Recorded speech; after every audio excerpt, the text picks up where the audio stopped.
اتقوا الله وكونوا مع الصادقين صلوات پڑھیں اللهم صل علی محمد وآل محمد۔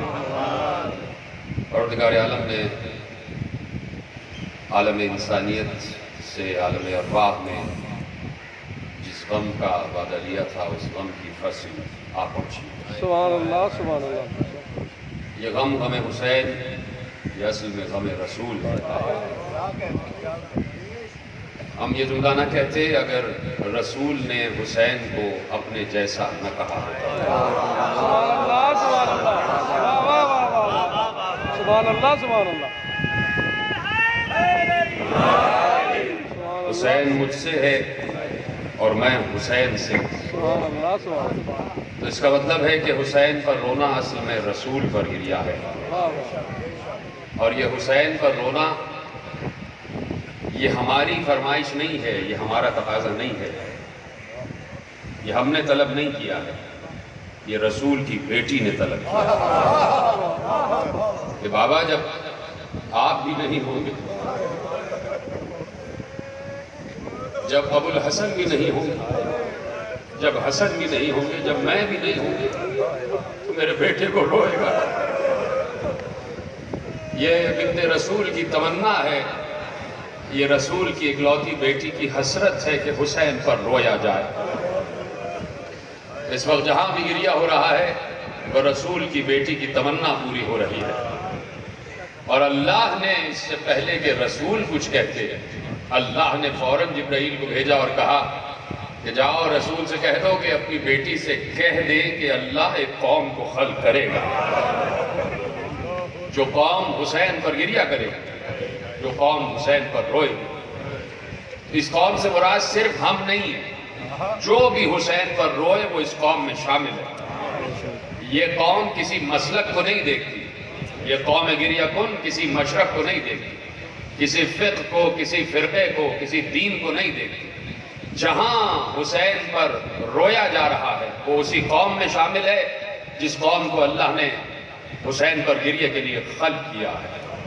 تو اس وقت ہم بیٹھے ہوئے ہیں زہرا کی تمنا پورے کرنے کے لیے، جہاں جہاں بھی عزادار ہیں۔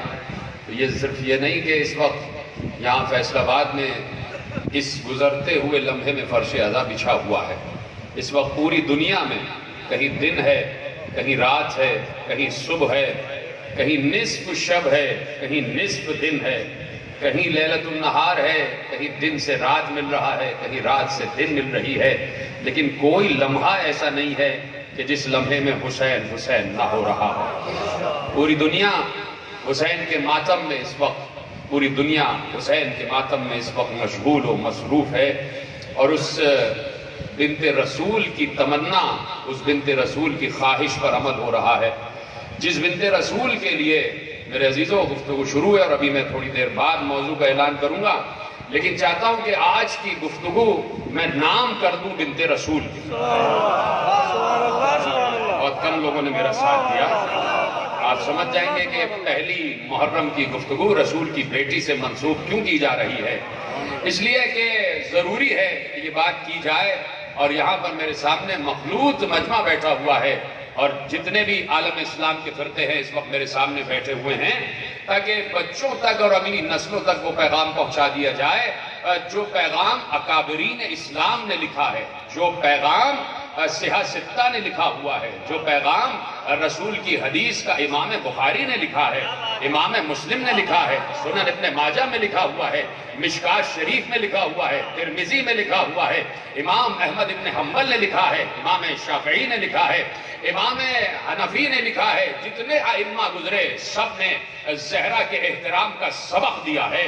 پیغمبر تشریف فرما ہے، مسجد نبوی کا صحن ہے، مسجد نبوی کی محراب ہے، اور سامنے اصحاب کرام تشریف فرما ہیں، اور بڑے اجلہ اصحاب کرام بیٹھے ہوئے ہیں، اور قرآن کی تفسیر پر بات ہو رہی ہے، قرآن کی تعبیر پر بات ہو رہی ہے، احادیث پر بات ہو رہی ہے، قصص انبیاء پر بات ہو رہی ہے، ارکان اسلام پر بات ہو رہی ہے، اتنے اہم ترین امور پر بات ہو رہی ہے کہ ایک بار پیغمبر ایسے ہیں اور اصحاب کا رخ پیغمبر کی طرف ہے، پیغمبر اصحاب کو دیکھ رہے ہیں، اصحاب پیغمبر کو دیکھ رہے ہیں۔ اب اصحاب کو نہیں پتا کہ پیچھے کیا ہو رہا ہے، اس پر کیا ہو رہا ہے، جیسے ہی پیغمبر گفتگو کر رہے ہیں، گفتگو کرتے کرتے پیغمبر کھڑے ہو گئے۔ جب پیغمبر کھڑے ہوئے تو اصحاب کھڑے ہوئے۔ اب جب اصحاب نے مڑ کر دیکھا رسول کی بیٹی آ رہی ہے، اس کے احترام میں رسول کھڑے ہو گئے۔ سلامت رہیں جہاں جہاں میرے ساتھ حضرات بیٹھے ہوئے ہیں۔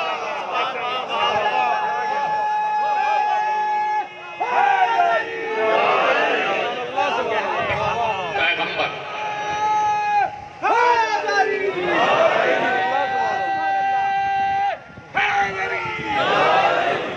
توجہ فرما رہے ہیں آپ؟ دیکھیے سورہ طٰہٰ کی آیت ہے، یومئذ لا تنفع الشفاعۃ الا من اذن لہ الرحمن ورضی لہ قولا۔ سورہ طٰہٰ ہے، حدیث نہیں ہے، سورہ طٰہٰ ہے۔ حدیث نہیں ہے کہ جس پہ بحث ہو جائے کہ ہے یا نہیں ہے، کس نے کہا ہے کس نے نہیں کہا ہے، قرآن کی آیت ہے۔ سورہ طٰہٰ میں اللہ ارشاد فرما رہا ہے، یومئذ لا تنفع الشفاعۃ الا من اذن لہ الرحمن ورضی لہ قولا۔ اس دن یعنی قیامت کے دن کسی کی شفاعت کام نہیں آئے گی سوائے اس کے جسے رحمان کہے۔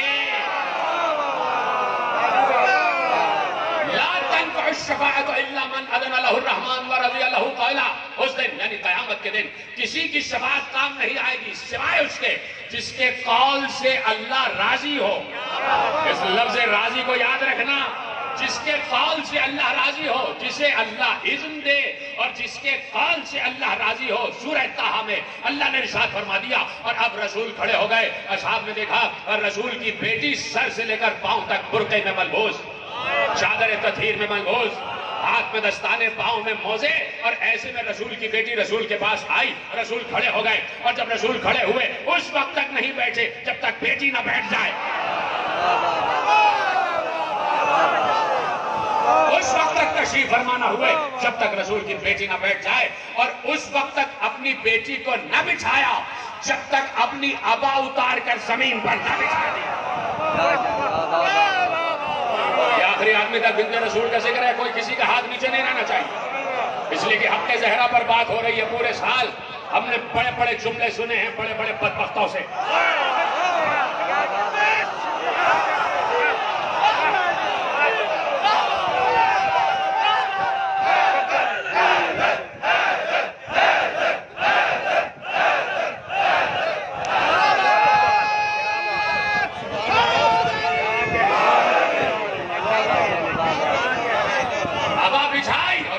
تم یہاں بیٹھو۔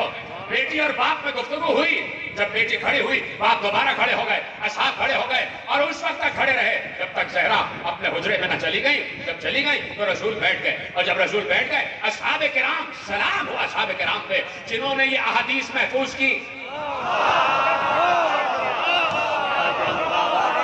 اصحاب کرام نے ہاتھ جوڑ کر پوچھا، یا رسول اللہ، بیٹی کے احترام میں کھڑے ہو گئے، اس احترام کی وجہ کیا ہے؟ اس احترام کی وجہ کیا ہے؟ آیت یاد ہے کہ یومئذ لا تنفع الشفاعۃ الا من اذن لہ الرحمن ورضی لہ قولا۔ اس دن کسی کی شفاعت کام نہیں آئے گی مگر اس کی جس کے قول سے اللہ راضی ہو، جس سے اللہ راضی ہو۔ جیسے ہی پوچھا بیٹی کا احترام کیوں ہے، کہا کہ تم نے مجھ سے نہیں سنا کہ اے زہرا، جس سے تو راضی اس سے اللہ راضی۔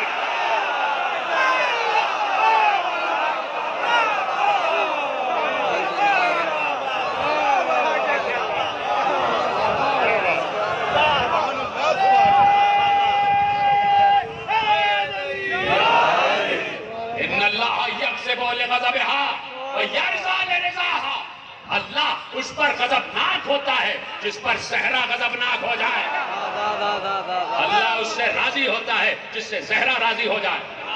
اب جو زہرا کو خطا پر کہے کیا اس سے زہرا راضی ہوگی؟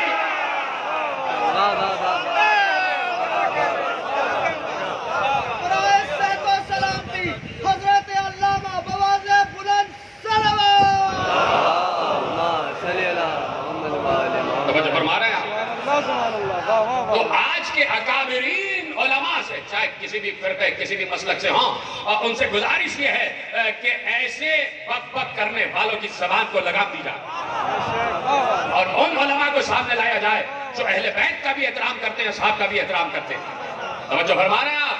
ان اللہ یغضب لغضبها ویرضى لرضاها۔ جس سے زہرا راضی اس سے اللہ راضی، جس سے زہرا راضی اس سے اللہ راضی۔ کون کہہ رہا ہے؟ کون کہہ رہا ہے؟ وہ رسول جس سے اللہ راضی، وہ رسول کے جو اس وقت تک بات نہیں کرتا جب تک اللہ نہ کہے کہ بات کرو۔ اللہ کہتا ہے بولو تو وہ بولتا ہے، اور ایسا بولتا ہے جیسے قرآن بولتا ہے۔ آج تمہارے پاس جو قرآن ہے وہ رسول ہی کا تو دیا ہے۔ بے شک کوئی اگر اردو دان ہوتا تو میرے جملوں کو محفوظ کرتا، یہ قرآن رسول کا دیا ہے۔ سلامت رہے۔ یہ فیصل آباد والوں کا خاصہ، یہ فیصل آباد والے، خدا آپ کے سروں پر چادر زہرا کا سایہ سلامت رکھے، خدا آپ سب کو ہر بلا سے ہر وبا سے محفوظ رکھے۔ آپ کو علم عباس کے سائے میں دے رہا ہوں، اور یہ بات یاد رکھنا، جو یہاں سے اٹھے گا وہ شفا لے کے جائے گا، بیماری لے کے نہیں جائے گا۔ ممبر سے کہہ رہا ہوں، اور زہرا کی ضمانت سے کہہ رہا ہوں، عباس کی ضمانت سے کہہ رہا ہوں، اگر کسی بھی مرض میں مبتلا ہو کے آئے ہو، بیمار کربلا تمہیں شفا یاب کر کے بھیجے گا۔ توجہ فرما رہے ہیں، ان اللہ یقسم لغضبہا ویرضی لرضاہا، جس سے زہرا راضی اس سے رب راضی، جس پر زہرا غضبناک اس پر رب غضبناک، اس پر رب غضبناک۔ میں کیا کروں کہ امام بخاری کا نام تو لیا جاتا ہے، امام محمد ابن اسماعیل بخاری علیہ الرحمہ، صاحب صحیح البخاری، اتنا بڑا نام ہے عالم اسلام کا کہ بعد کتاب الباری صحیح البخاری۔ اگر اللہ کی کتاب کے بعد کوئی کتاب ہے تو عالم اسلام کی روح سے صحیح بخاری ہے۔ اتنا بڑا امام عالم اہل سنت کا امام محمد ابن اسماعیل بخاری، افسوس یہ ہے کہ امام اسماعیل بخاری تک کو نہ پڑھا گیا۔ عالم اسلام نے ابھی صحیح بخاری کا دورہ نہیں کیا، ابھی دورے پڑھ رہے ہیں۔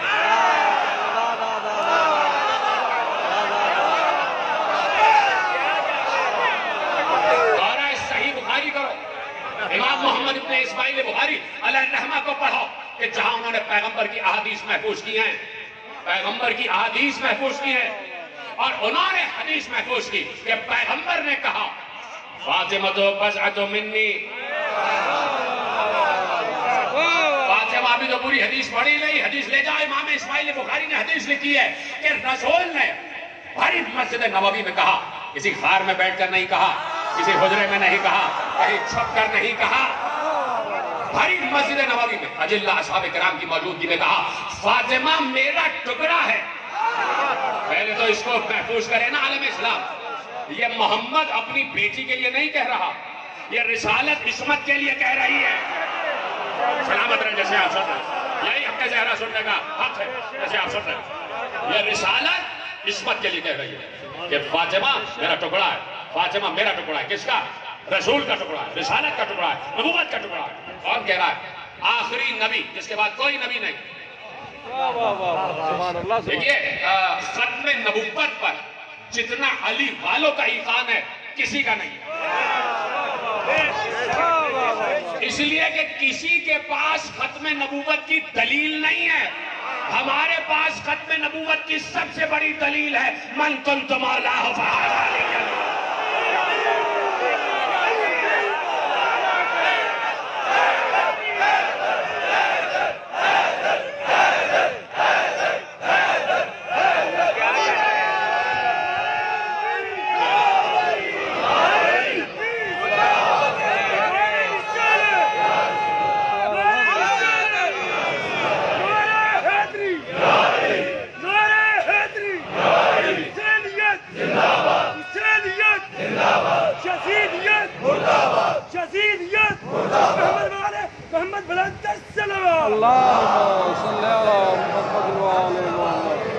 توجہ ہے؟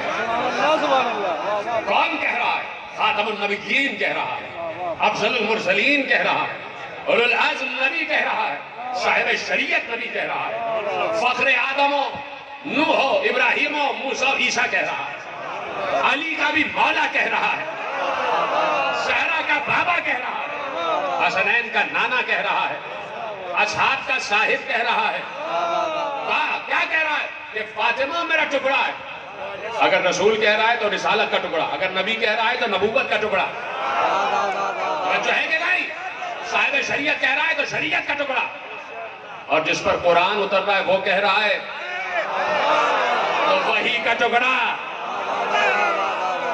فاطمہ میرا جز ہے، فاطمہ میرا ٹکڑا ہے۔ حدیث یہاں مکمل نہیں ہوئی، جاب پڑھو۔ امام محمد ابن اسماعیل بخاری علیہ الرحمہ نے لکھا کہ رسول نے کہا اور اپنے تمام دوستوں کو اور یاروں کو مخاطب کر کے کہا کہ فاطمہ میرا ٹکڑا ہے، فاطمہ میرا ٹکڑا ہے۔ جس نے اسے غضبناک کیا اس نے مجھے غضبناک کیا، جس نے مجھے غضبناک کیا اس نے اللہ کو غضبناک کیا۔ اب جاؤ تلاش کرو 1400 برس کی تاریخ میں آج تک سبحان اللہ سبحان اللہ کہ کس نے زہرا کو غضبناک کیا، آج تک۔ توجہ فرما رہے ہیں، کس کی بات ہو رہی ہے؟ رسول کی بیٹی کی بات، سبحان اللہ رسول کی بیٹی کی بات۔ تو افضل ہے رسول کی بیٹی امت سے، تو جو افضل ہے اس کی تفصیل پڑھی جائے گی، اس کی فضیلت پڑھی جائے گی اور سب کو اس پر یقین کرنا ہے، سبحان اللہ سب کو اس پر یقین کرنا ہے۔ یہ نہیں کیا جائے گا کہ جب آدم و محمد کا تذکرہ ہو تو کہا جائے گا کہ آدم افضل ہے محمد مفضول، نہیں یہ نہیں ہوگا۔ محمد افضل رہیں گے، آدم کا رتبہ اپنی جگہ، واہ واہ واہ واہ آدم کا رتبہ اپنی جگہ، لیکن افضلیت افضلیت رہے گی۔ اسی طرح جب اصحاب و اہل بیت کا تقابل کیا جائے گا، سمجھ گئے ہو تو میرا سلام ہے تم پر۔ جو فرما رہے ہیں آپ، اتنا آسان نہیں ہے اسلام کو سمجھنا، اتنا آسان نہیں ہے تاریخ رسول کو سمجھنا۔ واہ واہ واہ اس کے لیے جگر کا خون چاہیے اور خون بھی پاک، خون بھی طیب و طاہر چاہیے۔ تو اب جاؤ، قرآن کہتا ہے، سورہ احزاب میں کہا ان الذین یؤذون اللہ ورسولہ۔ واہ واہ واہ آج میں نے جان بوجھ کے روکی ہے، پہلے اس ٹکڑے کا ترجمہ سن لو۔ سورہ احزاب میں اللہ نے ارشاد فرمایا ان الذین یؤذون اللہ ورسولہ، جو لوگ اللہ کو اذیت دیں اور رسول کو، جو اللہ کو اذیت دیں اور رسول کو اذیت دیں۔ ان الذین یؤذون اللہ ورسولہ، جو لوگ اللہ کو اور اس کے رسول کو اذیت دیتے ہیں۔ اب اللہ بتا رہا ہے کہ اللہ ان کا کیا حشر کرتا ہے۔ سورہ احزاب قرآن ہے، ان الذین یؤذون اللہ ورسولہ، وہ لوگ جو اللہ کو اذیت دیتے ہیں اور رسول کو اذیت دیتے ہیں، ان کا حشر کیا ہوتا ہے؟ اتنی آسان عربی ہے کہ بچہ بھی سمجھ جائے گا۔ یا اللہ جو تجھے اور رسول کو اذیت دے اس کا حشر کیا ہے؟ کہ لعنہم اللہ فی الدنیا والآخرہ، ان پر دنیا میں بھی لعنت، آخرت میں بھی لعنت۔ لعنہم اللہ فی الدنیا والآخرہ وأعد لہم عذابا مہینا، ان پر اللہ کی دنیا میں بھی لعنت، آخرت میں بھی لعنت۔ لفظ لعنت قرآن کا ہے، جو کر رہے ہیں ان سے نہ پوچھو، جنہوں نے چھوڑا ہے ان سے پوچھو۔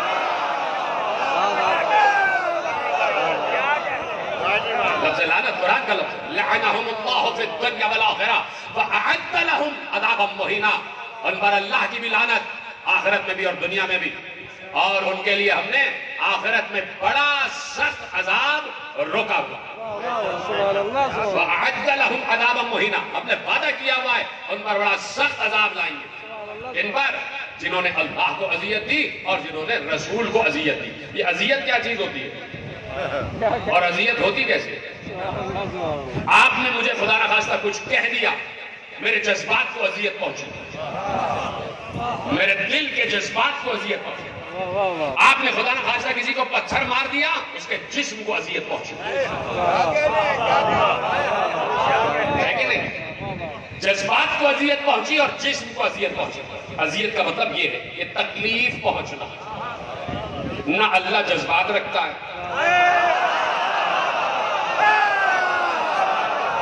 نہ اللہ جسم رکھتا ہے ہماری طرح، وہ ہماری طرح جسم نہیں رکھتا، وہ ہماری طرح جذبات نہیں رکھتا۔ پھر اذیت کا کیا سوال ہے؟ نہ تیرے جذبات ہیں نہ تیرا جسم ہے، پھر تجھے اذیت کیسے ہوتی ہے پروردگار؟ تو اب دیکھیں نا، کم از کم علم الوہیت پر بات کی جائے، علم توحید پر بات کی جائے۔ میری طرف دیکھتے رہے، میری طرف دیکھتے رہے۔ علم توحید پر، عرفان توحید پر، علم الوہیت پر بات کی جائے کہ اللہ جذبات نہیں رکھتا، اللہ جسم نہیں رکھتا۔ اذیت یا تو جذبات کو ہوتی ہے یا جسم کو ہوتی ہے، تو یا اللہ تجھے کیسی اذیت ہو گئی؟ تجھے کیسی اذیت؟ نہ تو جذبات رکھے نہ تو جسم رکھے، تو اب یہ بات ہمیں تو معلوم ہو گئی کہ اللہ کو معلوم نہیں ہے کہ نہ میرے جذبات ہے نہ میرا جسم ہے. اللہ کو تو معلوم ہے نا. اس کو پتا ہے کہ 1400 برس بعد اتنے عقل مند لوگ آ جائیں گے جو یہ کہیں گے کہ پروردگار تجھے کیسے اذیت ہوتی ہے. تو اس دن کے لیے تاکہ کسی ذہن میں سوال نہ رہے، اس دن کے لیے پیغمبر نے، اللہ نے اپنے پیغمبر سے کہا ذرا یہ حدیث بھی دے دو کہ جس نے فاطمہ کو اذیت پہنچائی اس نے مجھے اذیت پہنچائی، جس نے مجھے اس نے اللہ کو.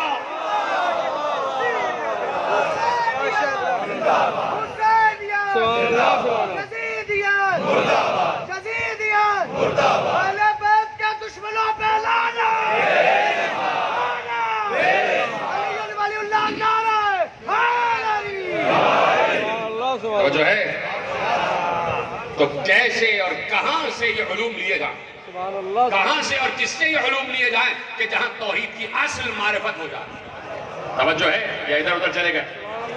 کہاں سے وہ علوم لیے جائیں کہ جو علم توحید کہلائے، جو علم معرفت توحید کہلائے، جس علم کے ذریعے معلوم ہو جائے کہ اللہ کون ہے، کیسا ہے. کہاں سے لیے جائیں اور کس سے لیے جائیں؟ اس دن کے لیے اللہ نے قرآن میں آیت رکھی یا ایھا الذین آمنوا اتقوا اللہ وکونوا مع الصادقین. اتنی آسان آیت تھی کہ ترجمہ آپ انتظار ہی نہیں کرنا چاہیے. یہی تو میں نے سرنامے میں آیت پڑھی ہے اور اب میں موضوع کا اعلان کرنے جا رہا ہوں. اسی دن کے لیے اللہ نے کہا جب علوم چاہیے، ہر سوال کا جواب چاہیے، جو بھی تمہارے ذہن میں سوال اٹھے، اس دن کے لیے ہم نے کہا یا ایھا الذین آمنوا اتقوا اللہ وکونوا مع الصادقین. اے وہ لوگوں جو ایمان لائے، اللہ کا تقوی اختیار کرو اور صادقین کے ساتھ ہو جاؤ. صادقین کے ساتھ ہو جاؤ. اور اس صادقین کے ساتھ ہونے کے لیے ساتھ ہو جاؤ تو کب تک ہو جاؤ؟ کیا کہنے. کب تک ہو جاؤ؟ کس وقت تک ہو جاؤ؟ کیا اب سوال پیدا ہو رہا ہے، کیا صادقین کی ضرورت صرف نبی کے عہد تک تھی یا بعد میں بھی ہے؟ کیا کہنے. نوجوان دوست بیٹھے ہوئے جو میرے ساتھ فکر کرنے کے عادی ہیں، جو تفحص کے عادی ہیں، ان کے لیے جملہ عرض کر رہا ہوں کہ کیا صادقین کی ضرورت صرف دور نبی تک تھی یا آج تک ہے؟ بتایا جائے. عالم اسلام سے سوال ہے کب تک ہے صادقین کی ضرورت؟ جب تک دنیا میں ایک بھی جھوٹا موجود ہے تب تک ایک سچے کی ضرورت ہے. جب تک جھوٹ ہے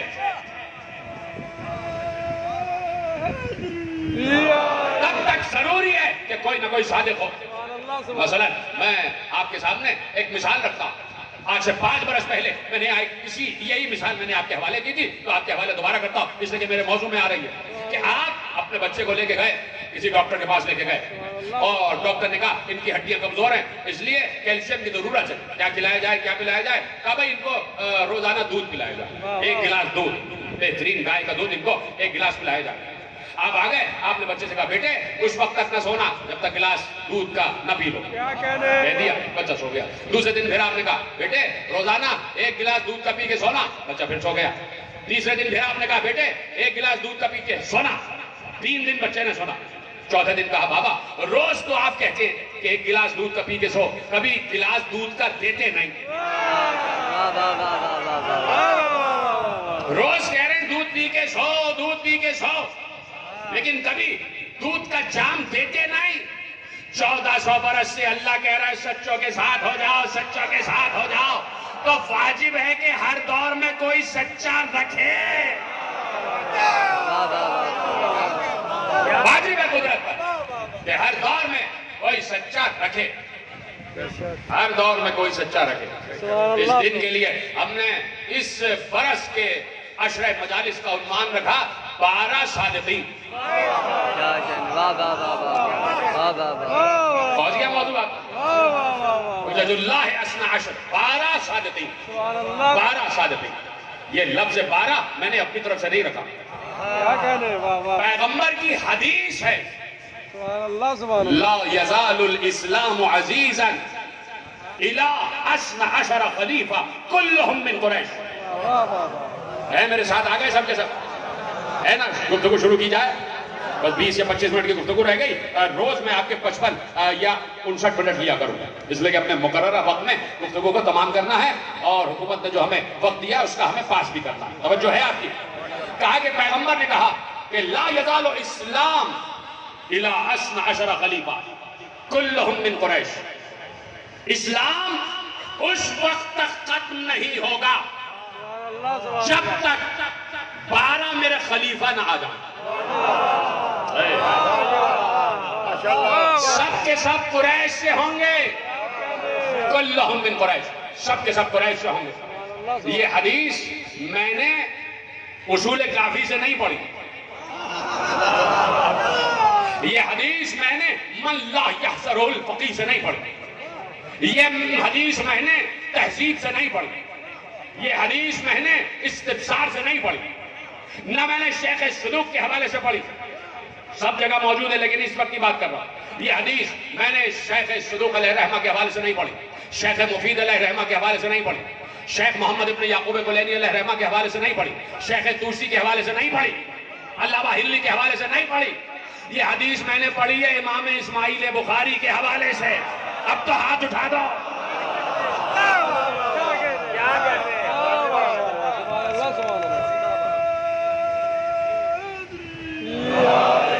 صحیح بخاری، امام محمد ابن اسماعیل بخاری نے حدیث محفوظ کی، صرف صحیح بخاری نہیں، مسلم، ابو داؤد، سنن ابن ماجہ، نسائی، کس کا حوالہ دو؟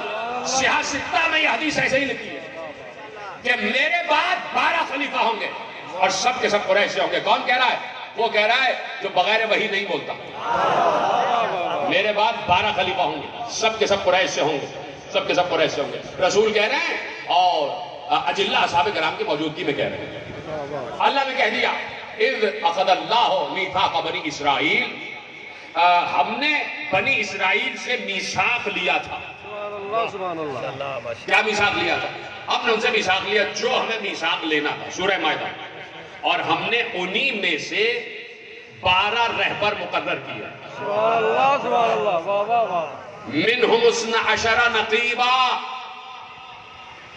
سلامت رہے، کتنی توجہ سے سن رہے ہیں، یہ آپ کی توجہ ہے، خدا خوش رکھے آپ کو، خدا آپ کے دامن علم کو اور وسعت دے۔ سبحان اللہ، سبحان اللہ، واہ واہ واہ۔ قرآن کہہ رہا ہے سورہ مائدہ میں ہم نے بنی اسرائیل میں 12 نقیب یعنی 12 ہادی مقرر کر دیا، انہی میں سے 12 کا لقب قرآن میں، 12 کا لفظ قرآن میں، 12 کا لفظ قرآن میں۔ آگئی آیت محفوظ کر لی سورہ مائدہ کہ ہم نے 12 نقیب بنی اسرائیل میں مقرر کر دیا۔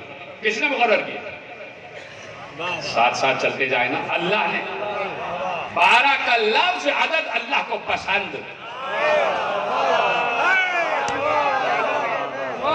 والسماء ذات البروج، قرآن کی آیت ہے، مجھے اس آسمان کی قسم جس میں بروج ہے، بروج جمع ہے برج کی، یہ گھر سے کل پڑھ کے آنا کہ برج ہیں کتنے، سمجھ گئے اب کو میرا سلام۔ اللہ کہہ رہا ہے مجھے اس آسمان کی قسم نہیں جس میں 11 برج ہیں، یا جس میں 10 برج ہیں، یا جس میں 13 برج ہیں، مجھے اس آسمان کی قسم جس میں 12 برج ہیں۔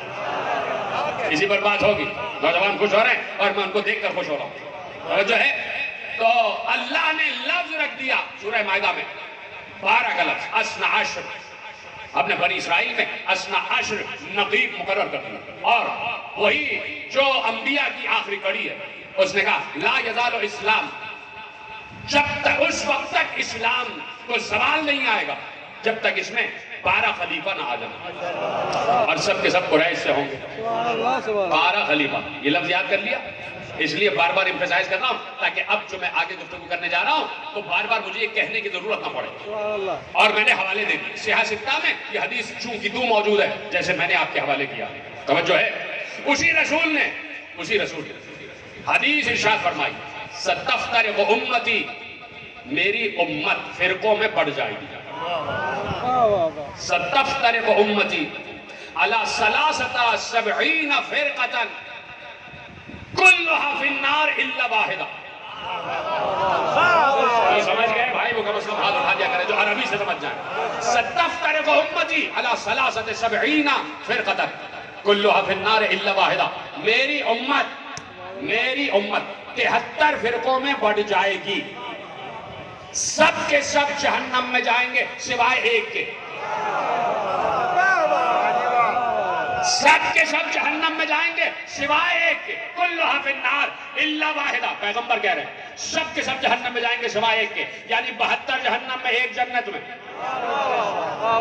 73 فرقے پیغمبر کہہ رہے ہیں اور 72 جہنم میں ایک جنت میں۔ کون کہہ رہا؟ رسول۔ حدیث متفق علیہ۔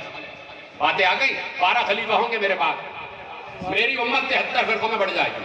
پہلے تو یہ کنفیوژن دور کر لیا جائے کہ امت کا فرقوں میں بٹنا مرضی رسول نہیں ہے، امت کا فرقوں میں تقسیم ہونا مرضی رسول نہیں ہے، یہ علم رسول ہے۔ اور رسول دیکھ رہے ہیں ایسا ہوگا، لیکن رسول چاہتے نہیں ہے کہ ایسا ہو۔ کچھ چیز علم ہوتی ہے اور کچھ چیز چاہ، رسول نے چاہا نہیں، رسول نے چاہا نہیں، اس لیے کہ قرآن کہہ رہا ہے کہ فرقوں میں نہ بٹو، وَاعْتَصِمُوا بِحَبْلِ اللَّهِ جَمِيعًا وَلَا تَفَرَّقُوا، اللہ کی رسی کو مضبوطی سے تھامو اور فرقوں میں تقسیم نہ ہو جاؤ۔ تو یہ قرآن کی آیت ہے۔ دیکھیے یہ میرے بالکل میرے ذہن میں جملہ نہیں تھا، لیکن ابھی ابھی آپ کے لیے آیا، آپ کے لیے آیا۔ وَاعْتَصِمُوا بِحَبْلِ اللَّهِ جَمِيعًا وَلَا تَفَرَّقُوا، اللہ کی رسی کو مضبوطی سے تھامو اور فرقوں میں نہ بٹنا۔ یہ اللہ کا مشورہ نہیں ہے، اللہ کا حکم ہے۔ کیسے سن رہے ہیں آپ؟ خدا آپ کو خوش ہے کہ یہ آپ ہی کا خاصہ، خدا کی قسم۔ اور میں بار بار جملہ دہراتا ہوں کہ کراچی کے مرکزی اشرے چھوڑ کے آتا ہوں فیصل آباد، پوچھے گا کہ کراچی والا آپ کو مل جائے، یہاں بھی میرے دوست بیٹھے ہوئے، 5 یا 6 مرکزی اشرے چھوڑ کے آتا ہوں، مرکزی اشرے، صرف آپ کی محبت، صرف یہ اہل پنجاب کی محبت میں، جو آپ کا اس وقت یعنی جو معیار سماعت ہو چکا ہے، وہ اگر کراچی میں بن جائے تو شاید میں باہر رک جاؤں۔ جو معیار سماعت آپ کا 14واں برس ہے میرا آپ کے ساتھ اور 14 کا سایہ ہے،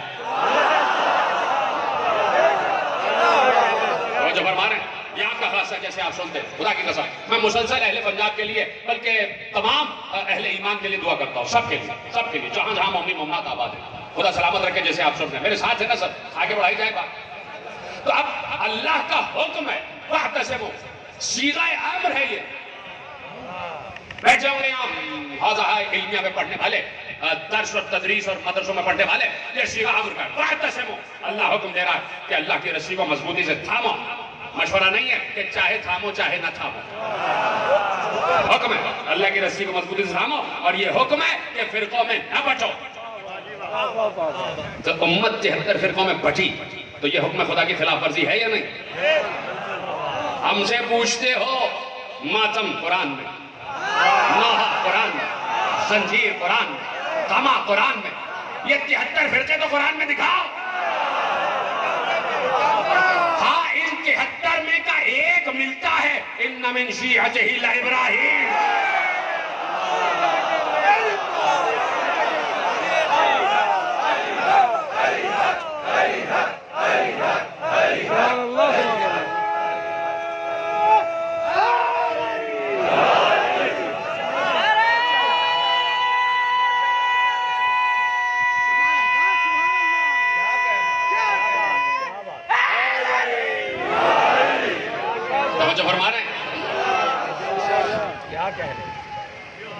تو قرآن کا حکم ہے لا تفرقوا، فرقوں میں تقسیم نہ ہو۔ تو پیغمبر ایسا کچھ چاہتے ہی نہیں جو قرآن نہ چاہے۔